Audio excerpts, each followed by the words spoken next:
No início, só havia escuridão, e então, bang! Tudo se estilhaçou em fragmentos que se espalharam pelo espaço e pelo tempo sem fim. Veja o que vai além da imaginação, além dos limites da existência, em um lugar que chamamos de universo.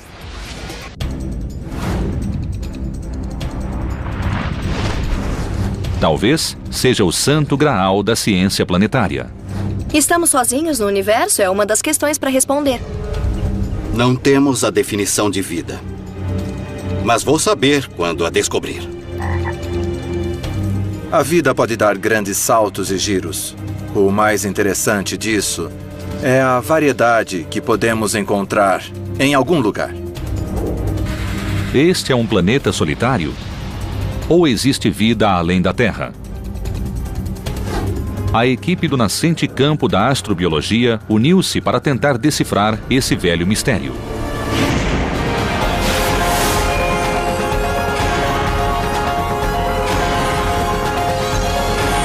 O Universo, Astrobiologia. Vida. Será rara em nosso universo? Ou o espaço seria um zoo galáctico fervilhante de criaturas? Todos pensam no alienígena pequenininho, verde, com grande nariz pequeno. Bem, pode ser, mas eu não acredito. Em planetas longínquos, a vida pode se resumir em micróbios estranhos ou monstros de ficção científica, como arraias galácticas. Em outros, pode haver organismos cibernéticos, híbridos de biologia e máquinas. Uma forma de imaginar como seria um alienígena é tentar pensar nas possibilidades de nosso futuro. Talvez sejamos um dia máquinas humanoides. Eu sinto que já sou um híbrido de máquina e humano. Veja, tenho este laptop que carrego onde for, e é o terceiro hemisfério do meu cérebro. Até meu corpo está mudando, ganhando formas de usuário de laptop. Sou um Homo laptoptopus. Talvez o universo esteja cheio de vida, mas ainda não temos provas. Então temos que procurar. Quando se trata de caçar alienígenas, o cientista e musicista David Grinspoon usa uma batida diferente.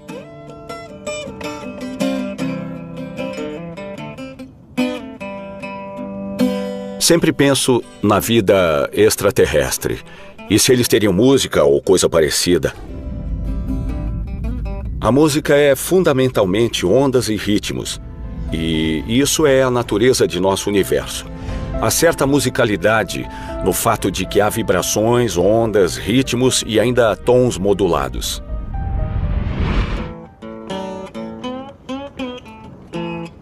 Então imagino, essa é a minha fantasia. Alguma analogia com a música projetada no futuro quando misturaremos nossa cultura com a cultura alienígena. Acho que há muitas nuances de astrobiologia se falarmos com cientistas, mas há um consenso geral no objetivo. Queremos encontrar vida no universo, mas enquanto isso, vamos aprendendo um bocado sobre a vida na Terra. No campo da astrobiologia, uma meta fundamental na busca de vida no universo é saber primeiro como a vida evoluiu aqui na Terra. Um dos grandes mistérios da astrobiologia é como a vida se iniciou na Terra. Se entendermos isso, então nós entenderemos como ela começaria em outro planeta.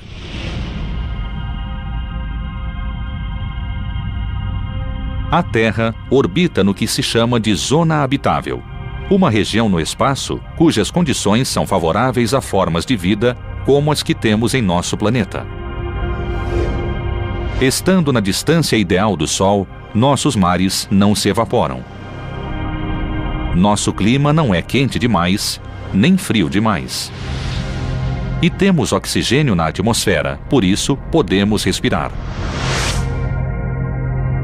A Terra é um paraíso para todos os tipos de vida, desde organismos unicelulares, como as bactérias, até grandes mamíferos multicelulares, incluindo o homem.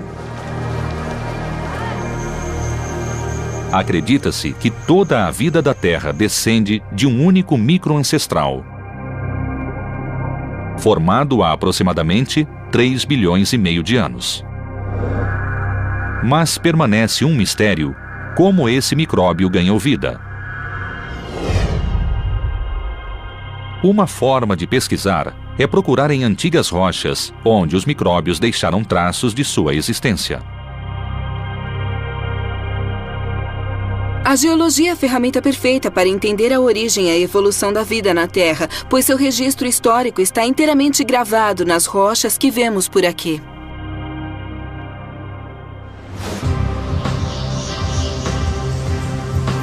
A geóloga Abigail L. Wood, em busca das origens da Terra, não precisou sair do próprio país em que mora. A região de Pilbara, no oeste da Austrália, tem algumas das pedras mais antigas do mundo, de quase 3 bilhões e meio de anos. Pilbara contém rochas da era arqueana, que sobreviveram até hoje na Terra. Contém vários fragmentos que guardam possíveis indícios de vida. A Terra apareceu há coisa de 4,6 bilhões de anos. Mas a maior parte da superfície original foi apagada por tectonismos e erosões. A crosta muito espessa de Pilbara, porém, resistiu aos processos geológicos destrutivos. Pilbara não foi afetada pela tectônica de placas. As características originais estão prontas para nós examinarmos. Há rochas sedimentares da mesma idade, quase 3 bilhões e meio de anos, na África do Sul. Até o momento, em Pilbara, temos um registro maior de fósseis.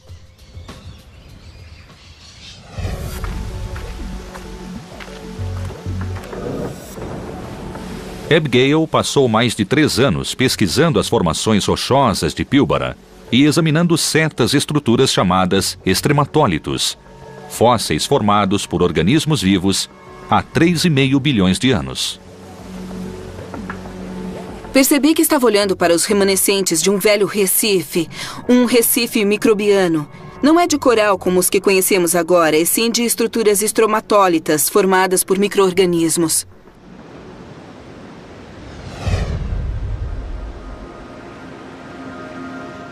Estromatólitos são estruturas rochosas do fundo do mar, onde camadas de sedimentos assumem formatos de cones, domos e outros, após muito tempo, com a ajuda de pequenos organismos.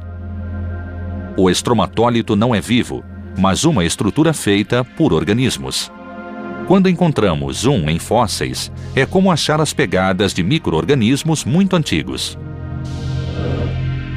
Mas os micróbios quase nunca estão preservados como fósseis dentro dos estromatólitos. Por isso, é extremamente difícil saber se um estromatólito poderia ser uma prova de vida. Mas, neste caso, Abigail descobriu que os estromatólitos de Pilbara são realmente biológicos. Ela talvez tenha encontrado a mais antiga prova de vida em nosso planeta. Os estromatólitos são a mais velha e convincente prova da vida na Terra. Isto aqui é o antigo leito do mar. Essas incríveis estruturas cônicas nada têm a ver com as formas onduladas que geralmente encontramos no fundo do mar, onde não há biologia. Estes são os estromatólitos, estruturas sedimentares formadas por micro-organismos que viveram entre o sedimento e o oceano. Abigail usou técnicas geológicas para interpretar o ambiente em que os micro-organismos fossilizados viveram há 3 bilhões e meio de anos. O que sabemos é que, para se formar o estromatólito, temos um cenário bastante parecido com esta formação rochosa costeira. Sabemos que eles só existem em águas rasas e não aparecem em águas profundas, como as que abundavam nessa época.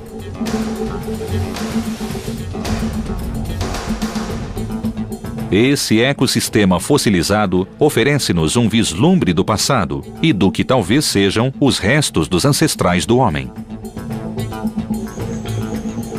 Com a evolução da astrobiologia e novas técnicas para interpretar indícios da vida, podemos dizer que a vida deve ter chegado à Terra pelo menos há 3,4 bilhões de anos. Mas poderia ter existido vida antes disso na Terra?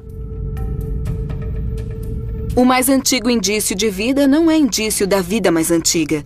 Não temos registro geológico dos primeiros 500 milhões de anos da história. Há uma grande lacuna aí. O que não está registrado no fóssil é como a vida se formou pela primeira vez.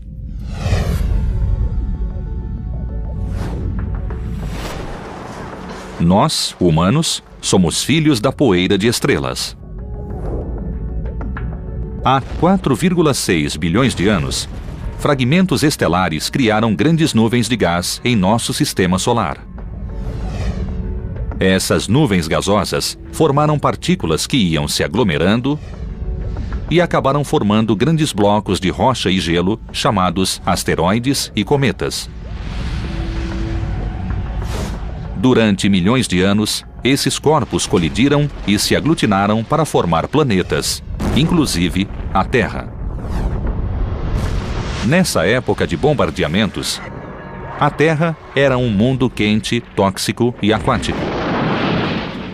Mas, no meio desse período, a vida pode ter se formado debaixo da água, em respiros hidrotérmicos formados perto dos vulcões. Ali, partículas da atmosfera e energia podem ter formado aminoácidos, elementos essenciais da vida. Uma das hipóteses populares é que a vida nasceu em respiros hidrotérmicos devido às condições presentes. O ambiente era aquático e profundo, oferecendo proteção contra impactos.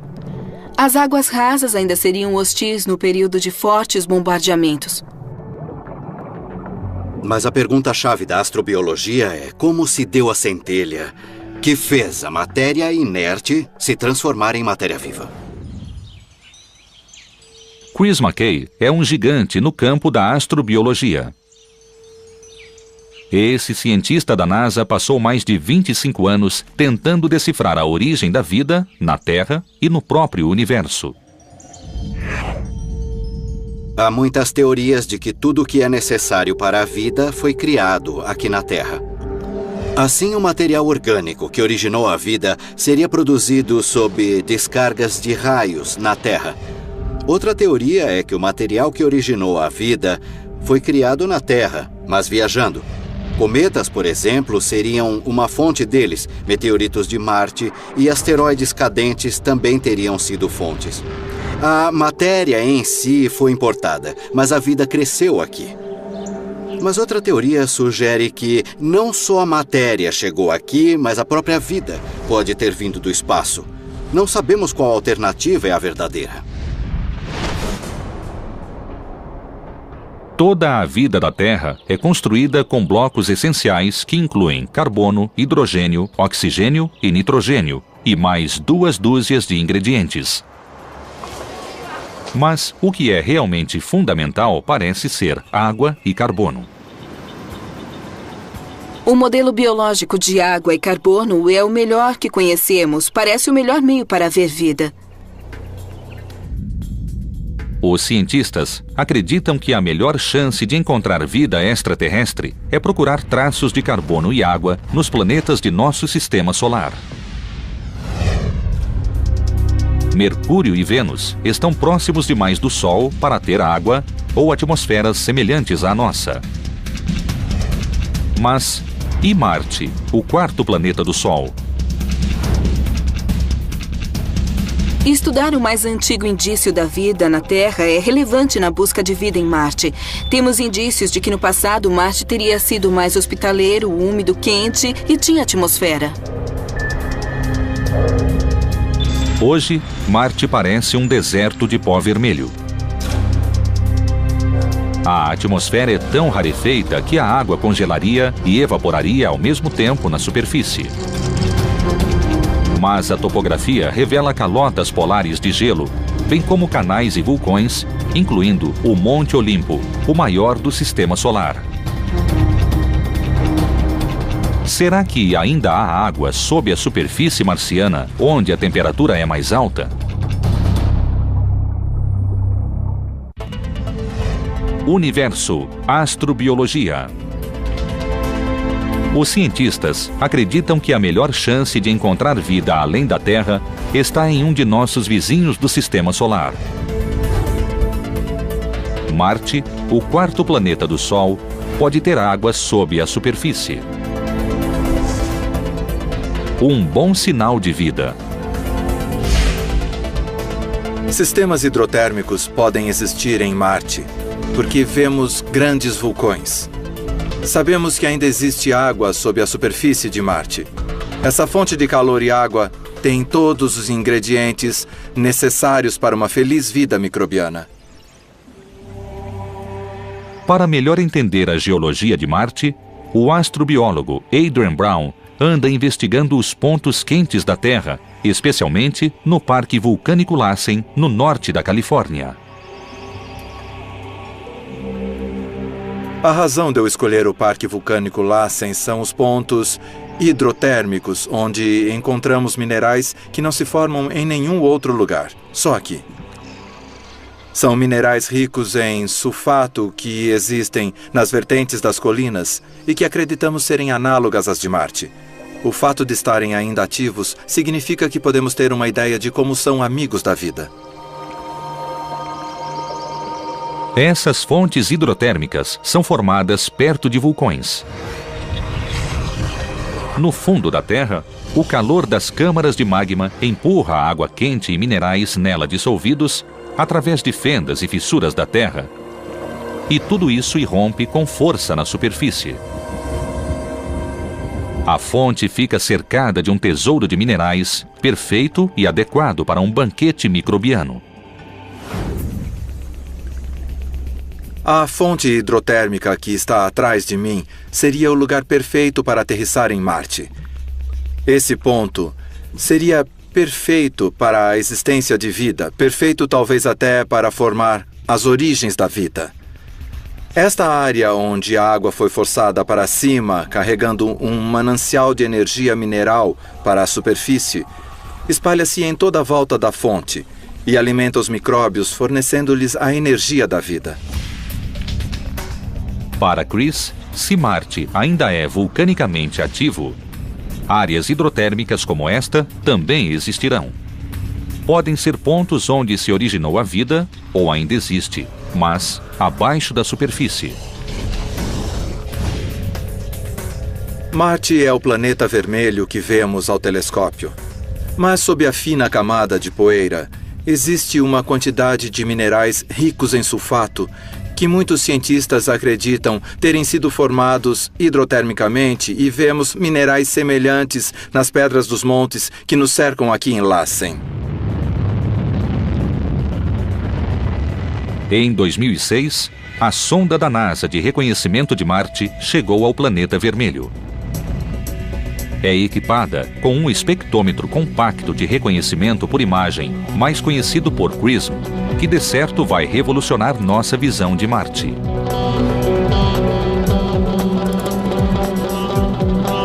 Com luz visível e infravermelha, o instrumento está procurando indícios de água nos vales marineiros, um imenso sistema de cânions aberto na superfície pelo vulcão Monte Olimpo. Essa área pode conter depósitos hidrotérmicos. Marte está inativo no momento, mas em sua fase ativa, talvez as águas hidrotérmicas tenham surgido perto dos enormes vulcões que vemos neste planeta hoje. E Marte pode efetivamente ter formado sistemas hidrotérmicos ativos, tais como estes, e construído uma rica camada de minerais de sulfato em seu subsolo. O Marte antigo era muito mais habitável que o de hoje. Ele esfriou, está gelado e seco demais para sustentar vida. Então, se houve vida em Marte, provavelmente já não está na superfície, deve ter migrado para baixo em busca de um ambiente mais favorável no subsolo. A cientista pesquisadora Jennifer Heldman também procura vida em Marte pela compreensão de como organismos microscópicos sobrevivem em condições extremas na Terra. Mas em vez de investigar pontos quentes do planeta, ela procura a vida nos pontos mais frios. No momento, no Parque Vulcânico Lassen, estamos diante de depósitos de neve e quisemos examiná-los porque existem algas vivendo aí. No final da primavera, no começo do verão, vemos a neve salpicada de listras vermelhas, como estas. São as algas. Há vida nesses depósitos de neve. Então, quero estudar as condições físicas em que a alga gosta de viver. Aplicando isso aos depósitos de neve em Marte, veremos se lá existem as mesmas condições. A sonda global de Marte descobriu recentemente canais marcianos que podem ser restos de depósitos de neve. Nossa ideia é estudar esse fenômeno. Essas banquisas de neve podem derreter, gerar água e potencialmente prover ambientes propícios para a vida. Para melhor compreender as banquisas de Marte, Jennifer está conduzindo experiências no Parque Vulcânico Lassen. Este é o dispositivo para medir a temperatura e a luz da banquisa. Usamos esse instrumento para entender as condições físicas da banquisa, que é capaz de dar vida às algas. No inverno, isto fica totalmente coberto de neve, soterrado. Por isso, temos sensores no poste, sensores de umidade aqui e aqui também. E os pequenos são sensores de temperatura. Aquele lá de cima é um sensor de luz, que mede a radiação solar. Aqui embaixo, neste balde, instalamos um pluviômetro para medir a água que escorre e cai nessa vasilha. A alga que nós encontramos aqui vive bem neste ambiente hostil. Está muito feliz a 0 grau, está muito feliz com pouca luz e está muito feliz com as condições pouco nutrientes da neve. Se entendermos as condições que sustentam a vida aqui nesta neve de Lassen, então talvez entendamos as banquisas de Marte. E se houver as mesmas condições em Marte, temos de nos perguntar se as banquisas daqui são habitáveis, as de Marte seriam também?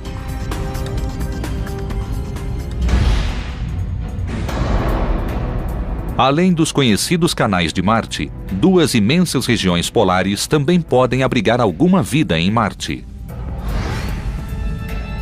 Em 4 de agosto de 2007, a NASA lançou a nave de pouso Fênix. Quando ela chegar ao planeta vermelho, no início de junho, irá sondar os polos gelados. A bordo da nave, braços robóticos e pás começarão a escavar as camadas de gelo em busca de compostos orgânicos, os chamados tijolinhos da vida. Eles vão pousar nos polos de Marte, cavar o gelo mais antigo e trazer organismos que estão mortos, encapsulados por radiação. Mas talvez estudando sua bioquímica, remendar ou corrigir alguns e ressuscitá-los. Mas, mesmo que haja água em Marte, poderia ela sustentar a vida de animais maiores? Universo, astrobiologia. Em sua busca de vida no sistema solar, os cientistas focalizam a presença de água e carbono. São os ingredientes essenciais da vida na Terra. Mas haveria outros indicadores? Alguns acreditam que a tectônica de placa é necessária para promover a biodiversidade e agir como defesa contra a extinção em massa. Na Terra, a elevação de placas criou os continentes. Sem massas de terra, o planeta permaneceria aquático e muitas espécies, incluindo a humana, de certo não evoluiriam. Por que a tectônica de placa existe no mundo e não em outros planetas, como Marte? Bom, Marte é menor que a Terra. Seu interior esfriou mais depressa e antes que a tectônica de placa pudesse surgir em Marte. Felizmente, nós temos tectônica de placa na Terra e ela é nosso grande sistema reciclável. Recicla materiais, a atmosfera e o subsolo. Marte nunca teve isso. A tectônica de placa mantém moderada a temperatura da Terra, reciclando os elementos para uniformizar o volume de dióxido de carbono da atmosfera. Sem a tectônica de placa, Marte não tinha resistência da Terra. Desenvolveu condições habitáveis e talvez até vida multicelular, mas depois pereceu sem a flexibilidade que a tectônica de placa dá à Terra. A tectônica de placa talvez seja indicador de vida na Terra. Mas os indícios sugerem que talvez exista outro tipo de vida em uma lua que pertence ao Senhor dos Anéis. Em 2004, a missão Cassini da NASA fez levantamentos em torno do imenso planeta de gases que é Saturno. Um ano depois, a nave largou a sonda Huygens na superfície da maior lua de Saturno, a Titã. As imagens revelaram que Titã possuía características semelhantes às da Terra, como ciclos climáticos e vulcanismo. A lua Titã de Saturno é um lugar complicado com chuvas, rios, estações e meteorologia complexa e uma química interessante. Claro, não serve para nossa vida, mas há fluxos de energia e compostos inorgânicos. Talvez abrigue outro tipo de vida. As imagens de radar revelaram a presença de lagos líquidos em Titã. Embora sejam uma combinação de etano e metano, talvez sejam reminiscências de como era a Terra há 4 bilhões de anos. Titã, a lua de Saturno, é um lugar frio, literalmente. Tão frio que não existe água, só gelo. E ele é duro como rocha, mas há outros líquidos, o metano e o etano liquefeitos. Então talvez haja vida, talvez a vida não exija água e possa se desenvolver em outros líquidos, como o metano.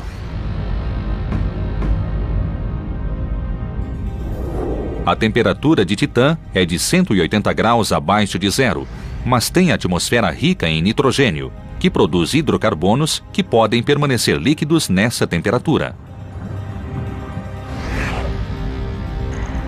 Então é possível que Titã seja o lar de um novo tipo dos chamados extremófilos, organismos que vivem em condições extremas. No caso de Titã, talvez sejam psicrófilos, isto é, bactérias que proliferam em temperaturas frígidas e usam metano para produzir energia. Chris McKay observou psicrófilos em lagos congelados da Antártica. Alguns organismos vivem no fundo dessas águas, onde sua atividade biológica criou uma zona desprovida de oxigênio e rica em moléculas orgânicas, como o metano. Um ponto interessante de ecossistemas na Antártica são os lagos congelados, cuja capa é resistente e chega a 3 metros de gelo. Sob essa capa temos água. Havendo H2O, não admira que haja algas e bactérias vivendo nessa água. Tal como na Antártica, os lagos de Titã talvez contenham extremófilos que sabem como viver no metano. E Titã talvez não seja a única lua passível de abrigar vida. Em 2003, a sonda espacial Galileu tirou fotos da lua de Júpiter, chamada Europa.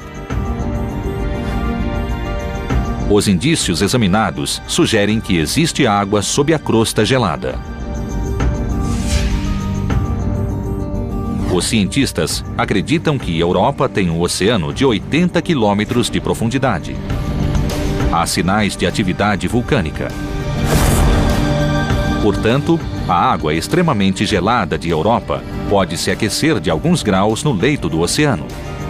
Essa atividade vulcânica ajudaria a criar a química necessária para haver vida. Temos indícios bem convincentes de que abaixo da crosta gelada existe um oceano. Oceano é água e água é vida. Também há indícios de que há fontes de energia em Europa. Assim, todos os ingredientes necessários à vida estão lá.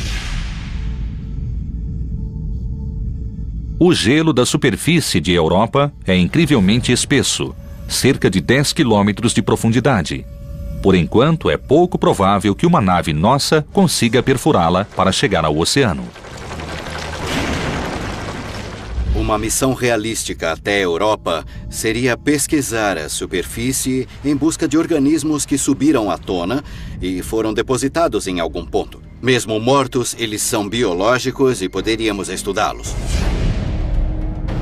Nosso sistema solar é cheio de pontos interessantes e não devemos descartar nenhum enquanto não os explorarmos, pois nem sabemos o que estamos buscando.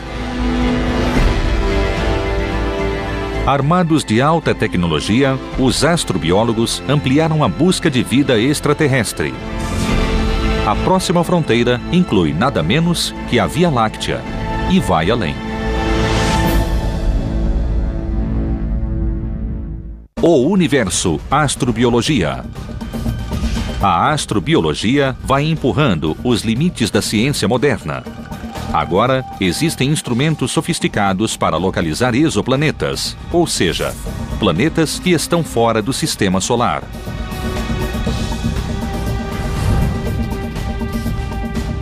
Um exoplaneta precisa passar por muitos testes para ser considerado capaz de conter vida como a nossa. Mais importante, precisa estar em uma zona habitável com uma estrela central, como o Sol, para conter água abundante. O Sol é perfeito, não é quente demais e nem frio. Estamos nessa perfeita faixa para a vida poder evoluir. Em 2008, a NASA planeja lançar um telescópio espacial chamado Kepler, que vai procurar planetas parecidos com a Terra. Os instrumentos serão capazes de detectar exoplanetas, medindo as variações da luz da estrela, no momento em que o planeta passa entre ela e a espaçonave. Jeff Marcy é um dos peritos em planetas. Estimamos que haja cerca de 50 bilhões, talvez 60 bilhões de planetas semelhantes à Terra só na nossa Via Láctea. E lembrem, a Via Láctea é só uma de centenas de bilhões de galáxias parecidas com ela. Então, o número de planetas parecidos com a Terra no universo é praticamente incontável. Mas localizar exoplanetas é apenas o começo para um astrobiólogo. Nos próximos 20 anos, a NASA lançará o Descobridor de Planetas Terrenais. É uma série de telescópios ultrassensíveis capazes de reconhecer planetas com os gases corretos atmosféricos, como vapor de água, dióxido de carbono, metano e ozônio, todos necessários para sustentar vidas como a nossa.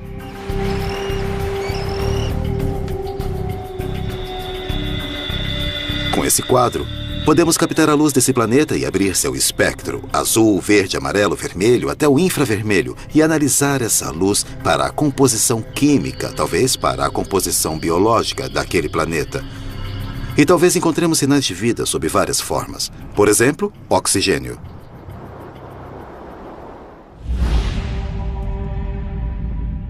A fim de produzir vida como a nossa, o planeta, ou Lua, necessita de oxigênio.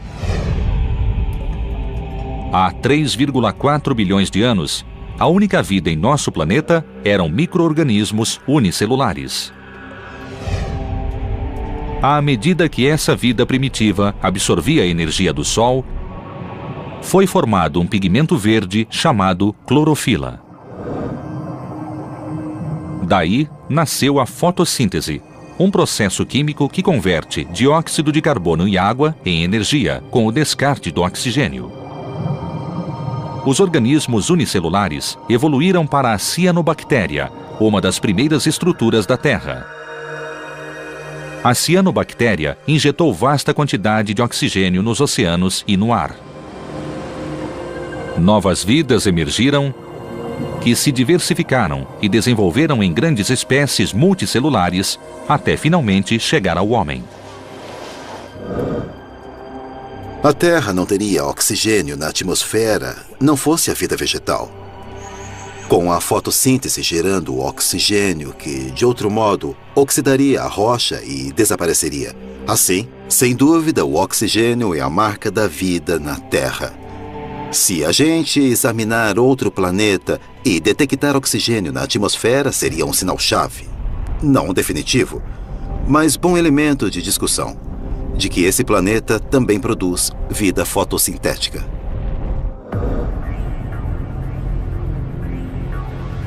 No Centro Ames da NASA, a astroquímica Libby Baut está cultivando ecossistemas de oxigênio em uma grande estufa. Em todas elas? São grupos microbianos, complexas comunidades de micróbios muito encontráveis em superfícies de terra e sedimentos, em águas muito salinas e praias carbonáceas. Esses grupos são ecossistemas conhecidos como os mais antigos da Terra.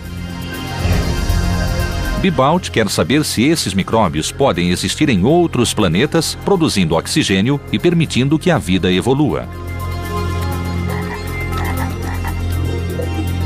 Sabemos que, com a produção de oxigênio através da fotossíntese, esses ecossistemas microbianos e, em particular, as cianobactérias, começaram a mudar nossa atmosfera. Queremos saber como foi a transição, como os micróbios se adaptaram, se espalharam e se diversificaram, criando nichos em nosso planeta. Será uma ajuda importante para decidir o que procurar em outros lugares, como Marte e outros corpos celestes.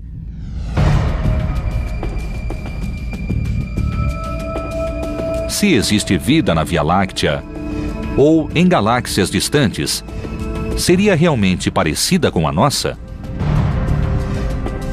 Neste planeta, qualquer vida contém DNA, uma longa cadeia de moléculas que contém a receita de cada ser vivo.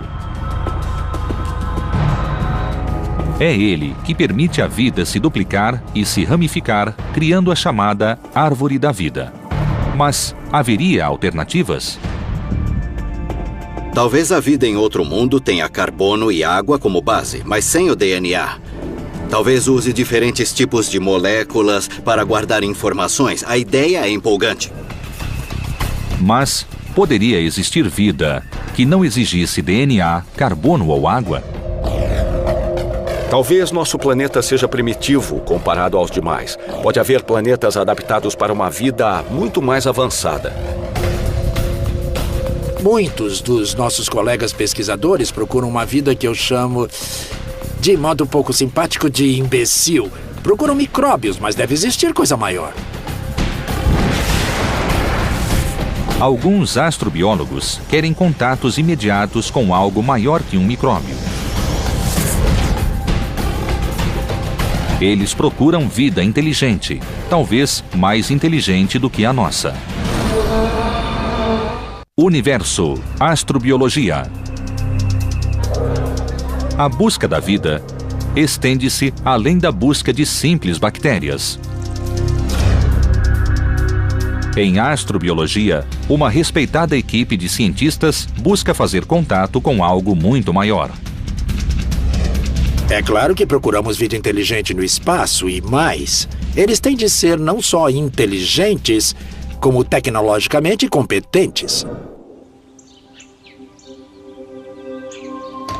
O Instituto de Busca de Inteligência Extraterrestre, mais conhecido como SETI, usa tecnologia avançada para escutar sinais transmitidos por civilizações alienígenas.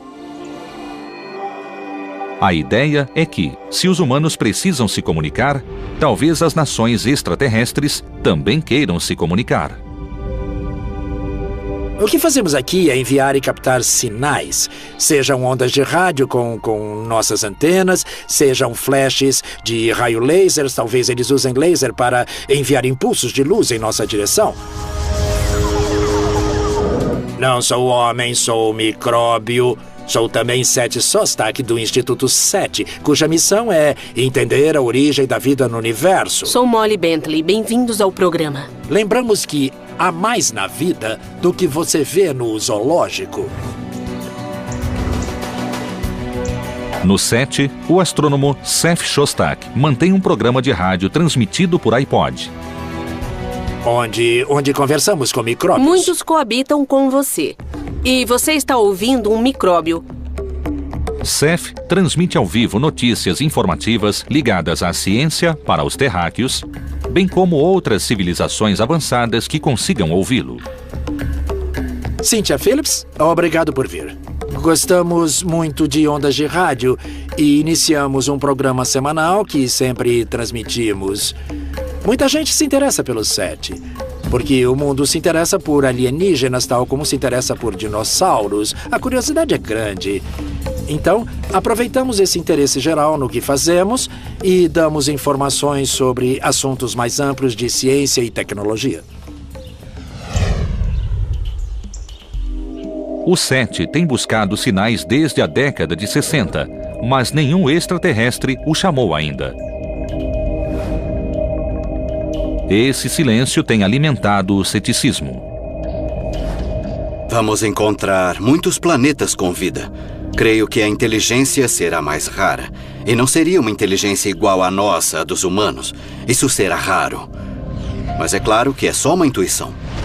Eles não podem chegar aqui mais depressa que a luz. A física não permite isso. Quer dizer, nós vimos irradiando há 60 anos. Eles não podem chegar logo se vivem a 30 anos-luz da Terra. Bom, o número de planetas a 30 anos-luz é bem pequeno.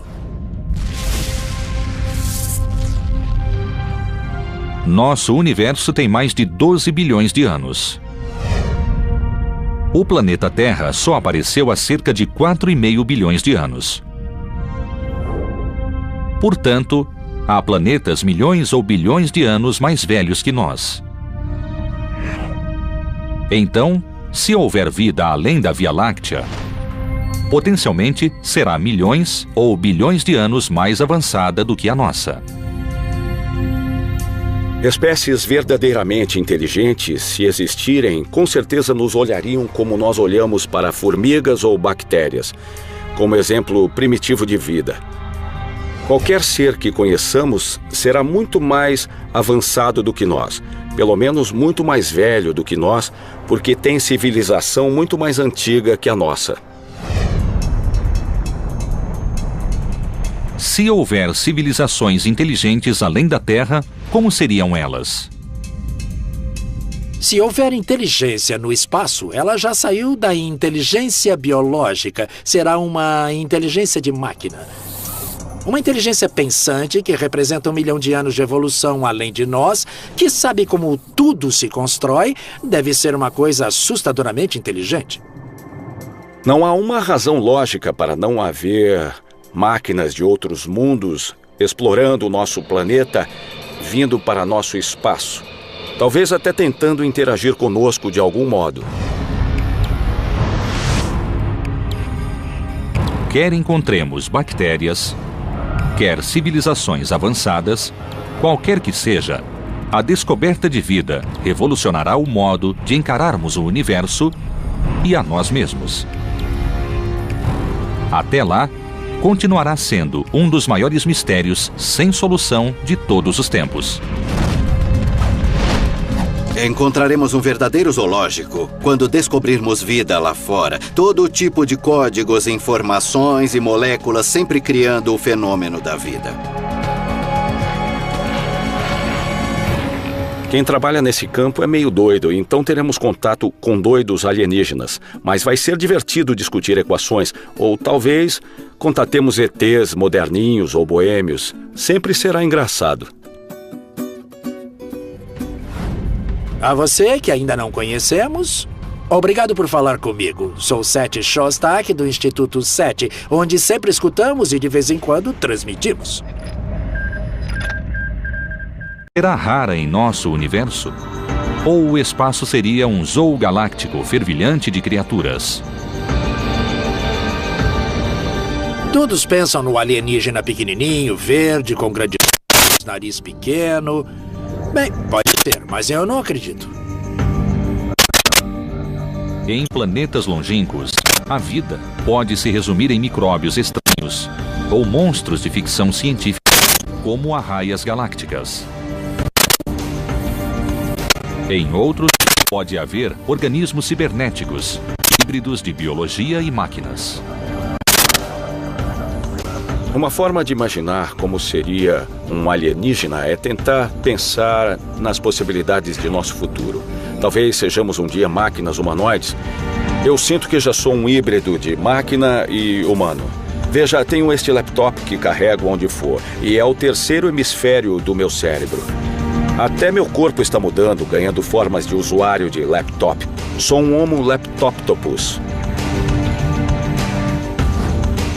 Talvez o universo esteja cheio de vida, mas ainda não temos provas. Então temos que procurar. Quando se trata de caçar alienígenas, o cientista e musicista David Grinspoon usa uma batida diferente.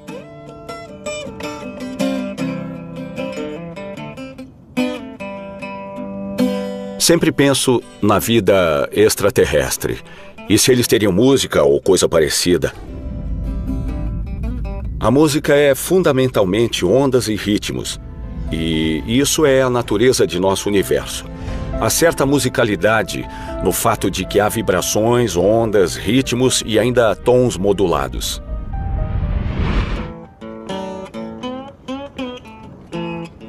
Então imagino, essa é a minha fantasia. Alguma analogia com a música projetada no futuro quando misturaremos nossa cultura com a cultura alienígena. Acho que há muitas nuances de astrobiologia se falarmos com cientistas, mas há um consenso geral no objetivo. Queremos encontrar vida no universo, mas enquanto isso, vamos aprendendo um bocado sobre a vida na Terra. No campo da astrobiologia, uma meta fundamental na busca de vida no universo é saber primeiro como a vida evoluiu aqui na Terra. Vida. Uma forma de pesquisar é procurar em antigas rochas, onde os micróbios deixaram traços de sua existência. A geologia é a ferramenta perfeita para entender a origem e a evolução da vida na Terra, pois seu registro histórico está inteiramente gravado nas rochas que vemos por aqui.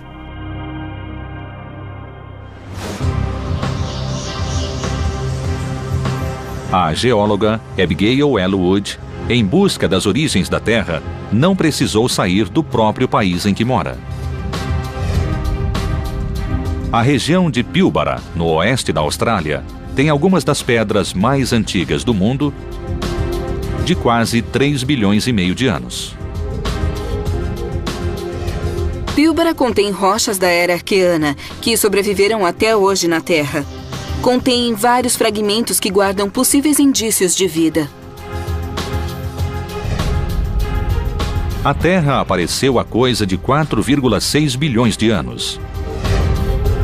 Mas a maior parte da superfície original foi apagada por tectonismos e erosões. No início, só havia escuridão, e então, Bang. Tudo se estilhaçou em fragmentos que se espalharam pelo espaço e pelo tempo sem fim. Veja o que vai além da imaginação, além dos limites da existência, em um lugar que chamamos de universo.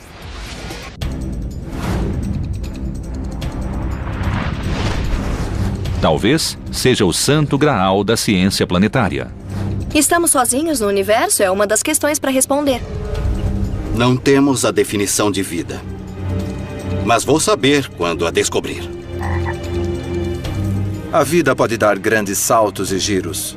O mais interessante disso é a variedade que podemos encontrar em algum lugar. Este é um planeta solitário? Ou existe vida além da Terra? A equipe do nascente campo da astrobiologia uniu-se para tentar decifrar esse velho mistério.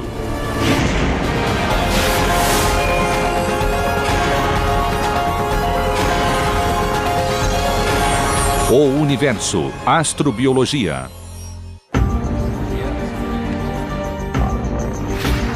Vida. Um dos grandes mistérios da astrobiologia é como a vida se iniciou na Terra. Se entendermos isso, então nós entenderemos como ela começaria em outro planeta.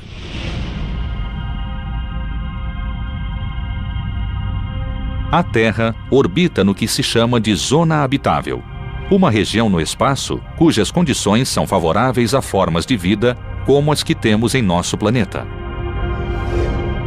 Estando na distância ideal do Sol, nossos mares não se evaporam. Nosso clima não é quente demais, nem frio demais.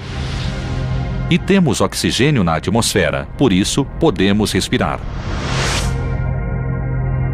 A Terra é um paraíso para todos os tipos de vida, desde organismos unicelulares, como as bactérias, até grandes mamíferos multicelulares, incluindo o homem.